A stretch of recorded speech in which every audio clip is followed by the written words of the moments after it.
Hello दोस्तों, मैं आलम और आप देख रहे हैं ज्ञान क्लासेस में आप सभी का फिर से स्वागत है। आज के हम इस वीडियो में पढ़ेंगे विर्त से जो भी क्वेश्चन जुड़े हुए हैं उसको आज हम सॉल्व करेंगे।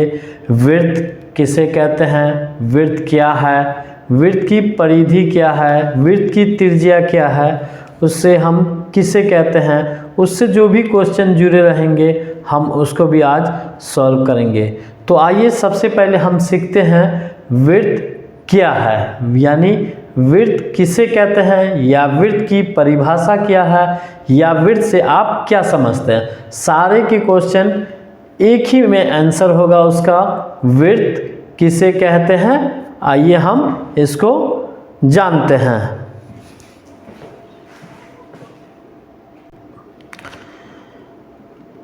विर्त की परिभाषा हम आज समझेंगे कि विर्त क्या है।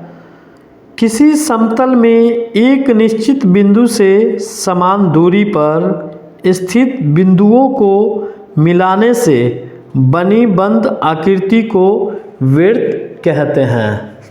एक बार आइए हम फिर से क्वेश्चन को देखते हैं। विर्त की परिभाषा को, विर्त किसी समतल में एक निश्चित बिंदु से समान दूरी पर स्थित बिंदु को मिलाने से बनी बंद आकृति को विर्त कहते हैं। अब हम चलते हैं चित्र की ओर। हम इसमें दो चित्र ले चुके हैं, एक समतल है और एक पूरा घिरा हुआ है।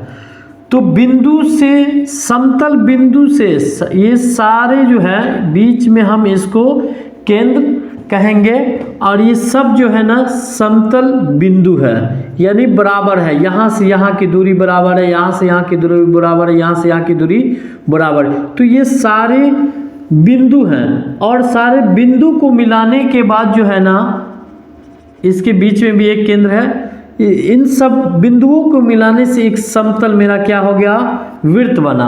और विर्त के चारों ओर को ही हम विर्त की परिधि कहते हैं। तो हम विर्त से आप क्या समझते हैं या विर्त क्या है, विर्त की परिभाषा क्या है, तो इसको हम जान चुके हैं। अब विर्त की त्रिज्या क्या है उसको भी देख लेते हैं, लेकिन इस बीच वाले केंद्र को जो केंद्र कहते हैं। अब विर्त की त्रिज्या क्या है हम उसको देखते हैं। हम विर्त के बारे में जान चुके हैं, विर्त की परिधि नहीं बताए थे। विर्त की परिधि क्या है, तो विर्त की परिधि विर्त के चारों ओर वक्र लंबाई को ही हम विर्त की परिधि कहते हैं। एक बार और समझते हैं, विर्त के चारों ओर वक्र को हम, वक्र की लंबाई को विर्त की परिधि कहते हैं और ये मेरा केंद्र है। अब हम इसके बारे में जान जाते हैं त्रिज्या। आइए हम त्रिज्या का भी देखते हैं। हम विर्त की त्रिज्या के बारे में फिर कहेंगे कि विर्त की त्रिज्या किसे कहते हैं या विर्त की त्रिज्या से आप क्या समझते हैं। तो आइए विर्त की त्रिज्या, विर्त के केंद्र तथा विर्त पर स्थित किसी भी बिंदु के बीच की दूरी को त्रिज्या कहते हैं। एक बार और कंफर्म कर लेते हैं। विर्त की त्रिज्या, विर्त के केंद्र तथा विर्त पर स्थित किसी भी बिंदु के बीच की दूरी को जो है हम त्रिज्या कहते हैं। फिर हम चित्र के साथ देखते हैं। विर्त के केंद्र से लेकर और यहाँ से यहाँ की जो दूरी कहलाती है वही त्रिज्या आपको कहलाती है, जिसको हम r से दर्शाते हैं या इसे ऐसे भी लिख सकते हैं त्रिज्या। चलिए, ये त्रिज्या हो गया। अब हम व्यास के बारे में जानते हैं।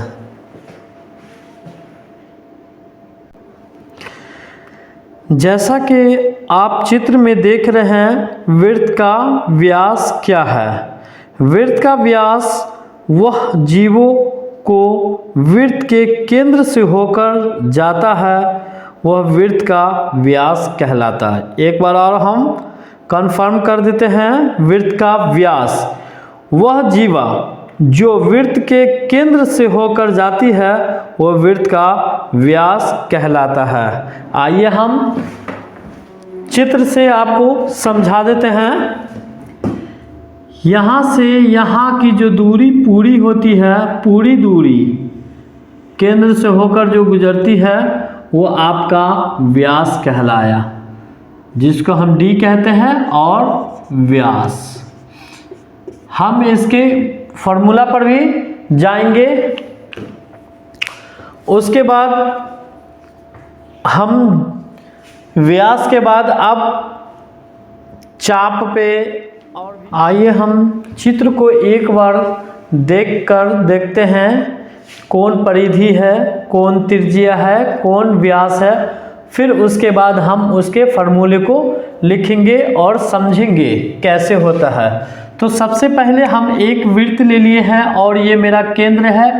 देखिए, किसी भी वृत्त में अगर आप एक रेखा वृत्त के अंदर खींचते हैं, एक रेखा दूसरी रेखा वृत्त के अंदर खींचते हैं, तो वो आपकी जीवा कहलाती है। जैसे मैंने एक चित्र में ये क्या किया, एक जीवा कहा, जीवा यहाँ से यहाँ की दूरी को जो है हम जीवा कहते हैं।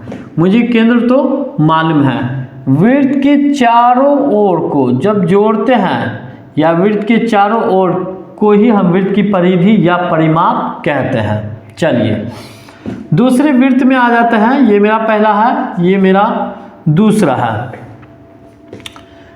चाप आ गया। सबसे पहले एक त्रिज्या भी छूटा हुआ था, त्रिज्या को भी हम एक क्लियर कर लेते हैं।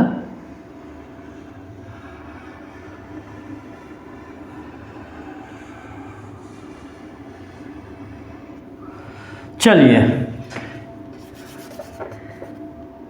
हम सबसे पहले ये केंद्र है और यहाँ से यहाँ की दूरी को त्रिज्या कहते हैं। ये त्रिज्या समझ गए, फर्स्ट स्टेप। दूसरा, यहाँ से यहाँ की दूरी को जो है हम क्या कहेंगे, व्यास कहेंगे। तीसरा स्टेप, ये केंद्र है और केंद्र में यहाँ से यहाँ की जो दूरी होती है वो चाप कहलाती है। एक वृत्त है, अब वृत्त को मान लेते हैं चार भागों में बांटते हैं, तो उसके एक भाग को जो है ज्ञात करना है। तो कैसे ज्ञात करेंगे, तो वो चाप बराबर क्या होता है हम उसका भी फार्मूला बताएंगे और कैसे ज्ञात किया जाता है उसको भी समझाएंगे। तो यहाँ से यहाँ की जो दूरी हो गई वो चाप कहला गई, राइट।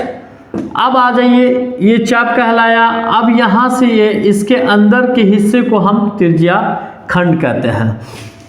अब आइए हम फार्मूले की ओर चलते हैं और फार्मूला में बनाते हैं वृत्त की परिधि क्या है। आइए हम फार्मूले की ओर चलते हैं और बनाते हैं वृत्त की परिधि क्या है। वृत्त की परिधि, परिधि या परिमाप क्या है। फार्मूला उसका होता है 2πr। जब हम वृत्त को जोड़ते हैं चारों ओर, वृत्त के बाहरी क्षेत्र के जो जोड़ते हैं उसको हम वृत्त की परिधि बोलते हैं। तो वृत्त का परिधि बराबर होता है 2πr। कभी कभी ऐसा होता है कि वृत्त की परिधि में आपको त्रिज्या दिया हुआ रहेगा, नहीं दिया हुआ रहेगा और उसकी परिधि दिया रहेगा, तो आप उसको कैसे ज्ञात करेंगे। तो उसका एक फार्मूला है, ये भी है, वृत्त की त्रिज्या बराबर, तो आपको परिधि बट्टा 2π। उसके बाद वृत्त की परिधि में एक और क्वेश्चन भी आएगा, जब आपको व्यास दिया रहेगा यानी d व्यास दिया रहेगा तो d बराबर होता है 2 × r होता है, या 2r भी कह सकते हैं। तो व्यास दिया हुआ रहेगा तो उसमें हमें त्रिज्या ज्ञात करना होगा। अब त्रिज्या ज्ञात करने के बाद जो है मुझे फिर कभी कभी ऐसा भी होता है कि व्यास दिया हुआ रहेगा तो त्रिज्या ज्ञात करेंगे और त्रिज्या दिया हुआ रहेगा तो मुझे उसका व्यास भी ज्ञात करना है। तो हम इसको क्या करेंगे, r बराबर हम ऐसे लिख सकते हैं d/2। तो एक फार्मूला ये हो गया वृत्त की परिधि बराबर 2 पाई आर। उसी तरह से हम फिर वृत्त का क्षेत्रफल, वृत्त का क्षेत्रफल बराबर होता है पाई आर स्क्वायर। इसमें भी ऐसा होता है कि वृत्त का क्षेत्रफल दिया हुआ रहेगा तो आपको त्रिज्या ज्ञात करना है। तो उसके लिए हम क्या करेंगे, आर स्क्वायर बराबर होगा क्षेत्रफल बट्टा पाई, या आर बराबर हम लिख सकते हैं रूट अंडर क्षेत्रफल बट्टा पाई। तो ये रहा मेरा वृत्त की परिधि और वृत्त का क्षेत्रफल। अब हम वृत्त की परिधि पर भी हम क्वेश्चन बनाते हैं। प्रश्न है, एक वृत्त की त्रिज्या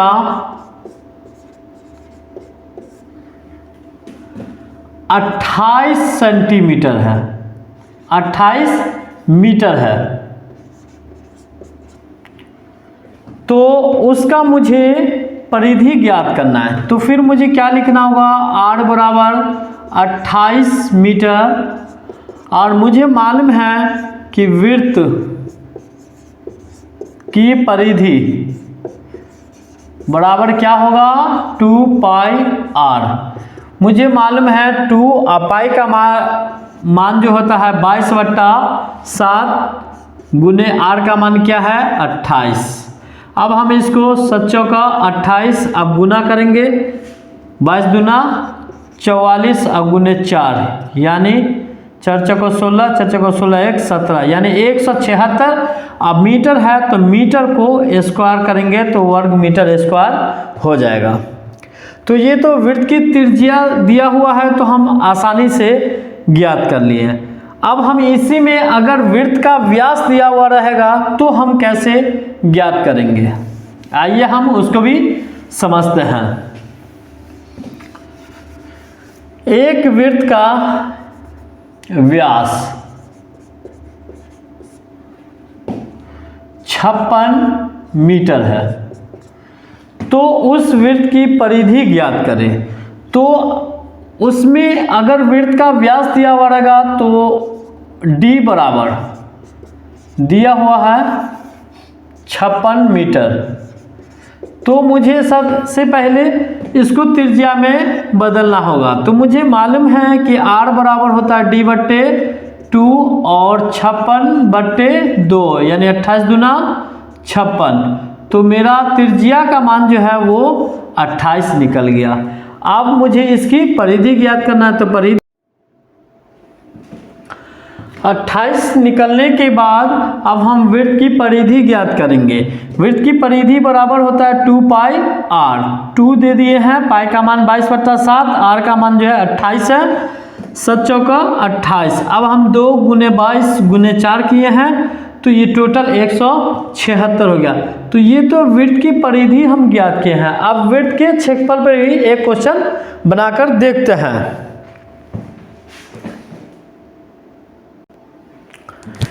अब हम एक वृत्त के क्षेत्रफल पे भी क्वेश्चन बनाते हैं।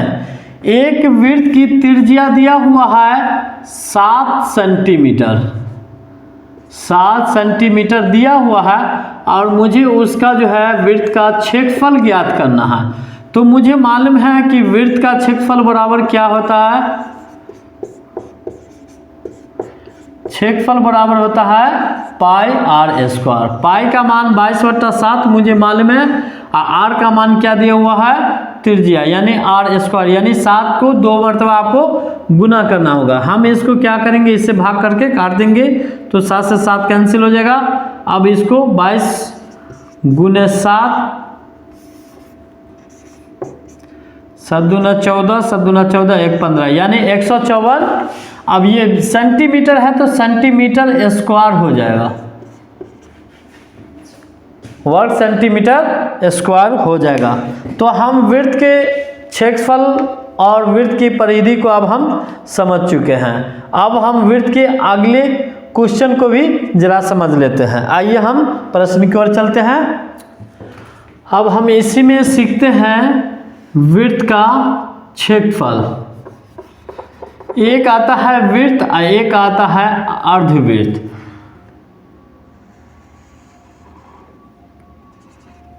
चलिए, मेरा ये केंद्र हो गया। एक होता है वृत्त का क्षेत्रफल बराबर होता है, क्षेत्रफल बराबर होता है पाई आर स्क्वायर होता है। ये तो मुझे मालूम है वृत्त का क्षेत्रफल, यानी वृत्त के चारों ओर को स्क्वायर किए हुए हैं तो उसका मुझे क्षेत्रफल हो गया। अगर हम इसी को कहेंगे कि मुझे आप अर्धवृत्त का क्षेत्रफल ज्ञात करके बताइए, तो अर्धवृत्त का क्षेत्रफल क्या होगा? अर्धवृत्त का क्षेत्रफल होगा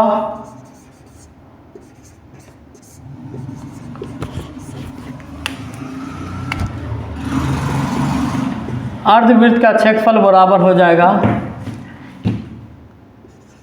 वृत्त का क्षेत्रफल बराबर तो होता है पाई आर स्क्वायर, लेकिन आधा हो जाएगा तो इसका मतलब हो गया 1/2। तो इसको हम लिख सकते हैं 1/2 पाई आर स्क्वायर। तो ये अर्धवृत्त हो गया, अर्धवृत्त का क्षेत्रफल। पूरे वृत्त का क्षेत्रफल तो मुझे मालूम है कि वृत्त का क्षेत्रफल बराबर पाई आर स्क्वायर, लेकिन उसी वृत्त को अगर आधा कर देते हैं, खंड कर देते हैं, दो भागों में बांट देते हैं, तो उसका क्षेत्रफल मुझे ज्ञात करने के लिए कहा जाएगा। तो फिर कैसे ज्ञात करना होगा? तो मुझे मालूम है कि वृत्त का क्षेत्रफल बराबर पाई आर स्क्वायर, लेकिन आधा करना है यानी 1/2 करना है, उसको दो हिस्से में करना है। तो 1/2 अब हम इसको सही से लिख दिए हैं, तो ये मेरा अर्धवृत्त का क्षेत्रफल हो गया। ये अक्सर पूछे जाते हैं क्वेश्चन। उसके बाद आता है वृत्त की परिधि। हमें मालूम है कि परिधि बराबर क्या होता है? 2 पाई आर होता है। 2 पाई का ऐसे आर हो गया, यानी ये केंद्र यहाँ से यहाँ की दूरी एक त्रिज्या और यहाँ से एक की दूरी। तो हम इसको जो है वृत्त की परिधि बराबर 2 पाई आर। अब इसमें कहा जाएगा कि अर्धवृत्त की परिधि, अर्धवृत्त की परिधि। अब हम चलते हैं, इस वृत्त को मिटा देते हैं। अब यहां से मेरा एक वृत्त बन गया, इसको भी ऐसे समझ लीजिए। ये देखिए, ये मेरा एक अर्धवृत्त बन गया। अब अर्धवृत्त का मतलब है कि इसमें कितनी त्रिज्या हो गया? यहां से यहां और यहां। तो क्या होगा? वृत्त की परिधि बराबर हो जाएगा, परिधि बराबर तो होता है पाई की परिधि बराबर 2 पाई आर, एक पाई आर और फिर प्लस एक आर, यानी 2 त्रिज्या बराबर होगा तो 2 आर। हम इसमें से कॉमा क्या लिख सकते? देखिए, वृत्त अर्धवृत्त की मैं परिधि ज्ञात करा। अर्धवृत्त की परिधि बराबर मुझे मालूम है कि वृत्त की परिधि बराबर 2 पाई आर होता है। तो अर्ध मीन्स होता आधा हो गया। तो आधा ये कैसे होगा कि एक त्रिज्या और एक त्रिज्या को मिला देते हैं तो 2 त्रिज्या होगा, तो ये 2 आर हो जाएगा। तो वृत्त के अब इसमें से हम क्या कर सकते हैं? आर कॉमा ले लेते हैं, तो ये बचेगा क्या? Pi plus 2। तो एक अर्धवृत्त की परिधि बराबर आप इस तरह से भी फॉर्मूला लिख सकते हैं। आइए हम इस पे क्वेश्चन भी बनाते रहेंगे। तो आई होप कि जैसा आप लोग को पता चल गया होगा कि आज हम वीडियो में क्या पढ़ाए हैं, और उम्मीद है कि आप लोग अच्छी तरह से समझ गए होंगे। तो आप हमारी वीडियो को देख रहे हैं तो प्लीज़ सब्सक्राइब कर दीजिए और वीडियो का पूरा आनंद लेते रहिए। आप हमारी वीडियो को देखते रहिए। Thank you for watching.